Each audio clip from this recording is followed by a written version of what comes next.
Idol, nagtungo tayo dito kasi alam naman natin itong taong ito, si Ma'am Maylin, ay talagang hikaw sa buhay. Kaya ito, makapag-surprise na tayo kahit sa maliit na paraan para naman maibsan yung bigat ng kanilang nararamdaman. So, yan, Ma'am Maylin, meron kami sorpresa sa inyo. Sana kahit sa maliit na bagay ay tanggapin nyo and deserve nyo ito dahil kayo ay nagsisikap and maraming blessing pa ang paparating.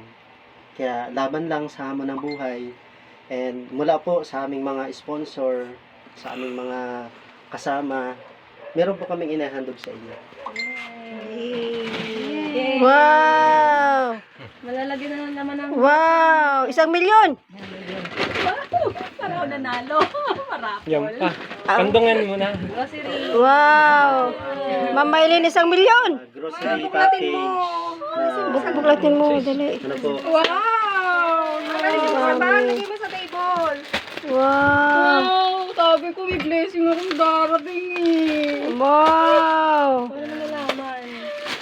Wow! Dami! Sarap naman ito. Wow. Wow! Tutuwa ang anak ko. Wow! Kainin Wow. na siya.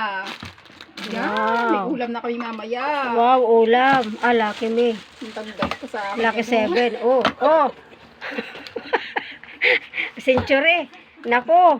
Ay talaga naman eh. Bigasan. Yung Oh, yung bigasan po walang laman, oh.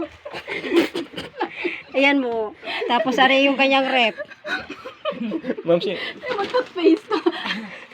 ma'am, sinabi mo pa yung mga brand na. Hindi tayo sponsor ng Lucky 7 ha. Sa Argentina.